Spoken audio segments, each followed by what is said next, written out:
তুমি এইখানে? আমি তো তোমাকে অনেকক্ষণ ধরে খুঁজতেছি। তুমি আমার সাথে চলো। দোস্ত এই পাগলটা কে রে? আমি ওকে চিনি না। তুমি আমাকে চেনো না মানে? তুই যা, ওরা আমরা দেখতেছি। যা তুই। হ্যাঁ দোস্ত, তাড়াতাড়ি এখান থেকে চল। এসব পাগল ছাগলের কোনো বিশ্বাস নেই, কখন কি করে ফেলে। চল তাড়াতাড়ি। এত টেনশন করার কিছু নাই। বাবা তুমি ওকে চেনো না, আমি ওকে চিনি। আমি জানি ও কতটা ডেঞ্জারাস।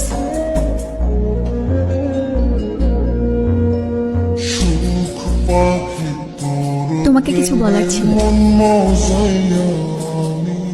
কিসের এত ভাব তোমার? কি মনে করো তুমি নিজেকে? তোমার কি ধারণা আমার পিছনে ছেলেরা ঘুরে না? আমার পিছনেও ছেলেরা ঘুরে, কিন্তু আমি ঘুরি তোমার পিছনে। তোমাকে কি আমি বলেছি আমার পিছনে ঘুরতে? ঘটনা কখনকার? আমার মেয়ে ডিনার করে রুমে চলে গেছে, একটু পরে গিয়ে দেখি সে আর নাই। আগামীকাল সকালে এসে থানায় একটা চিঠি করেছেন। কতদিন ধরে তোর পিছে ঘুরতেছি, পাত্তাই দিতেছিস না। তুমি আমাকে বাঁচাবে কেন? তুমি কি আমাকে ভালোবাসো? তোমার জায়গায় অন্য কেউ থাকলে আমি তাকেও বাঁচাই। আমার চোখের দিকে তাকিয়ে সত্যি করে বলো তো, তুমি কি আমাকে একটুও ভালোবাসো না? হ্যাঁ বাসি তো। পার্কে বসে তোমার সাথে বাদাম খেতে হবে, হাত ধরাধরি করতে হবে, ক্যাম্পাসে সবার সামনে লুতুপুতু করতে হবে। আমি তো এত কিছু চাইনি, শুধু চেয়েছি মন থেকে ভালোবাসা। দেখ মা, ছেলেটা অনেক ভালো, ওর বাবার বড় ব্যবসা আছে। আমার বিশ্বাস তুই যদি একবার ওকে দেখিস তোর অবশ্যই পছন্দ হবে। বাবা তো ঠিকই বলেছে, ছেলেটা সত্যিই অনেক হ্যান্ডসাম। আমি আমার বাবাকে অনেক ভালোবাসি। বাবাই আমার সবকিছু। আচ্ছা কি হয়েছে? তোমার বাবা কি অসুস্থ? বাবা আমার বিয়ে ঠিক করে ফেলেছে। আমি বাবাকে তোমার কথা বলেছি, বাবা কোনোভাবেই রাজি হয়নি। বাবা আমাকে বলেছে সেই ছেলেকে বিয়ে করতে হবে। ভালো থেকো।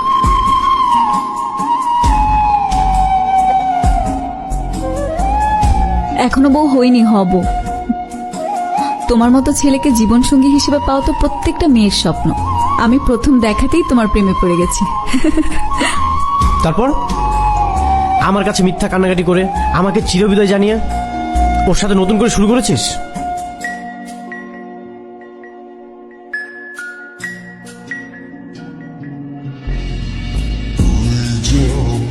Hello, excuse me, who are you?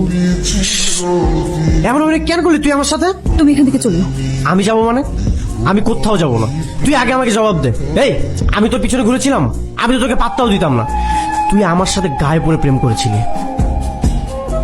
আরে আশ্চর্য, আপনি কি পাগল নাকি? চুপ করে থাক, আমি ওর সাথে কথা বলতেছি। ভদ্রভাবে কথা বলো, উনি আমার ফিয়ন্সে হয়। এই ভদ্র তোর থেকে আমার শিখতে হবে।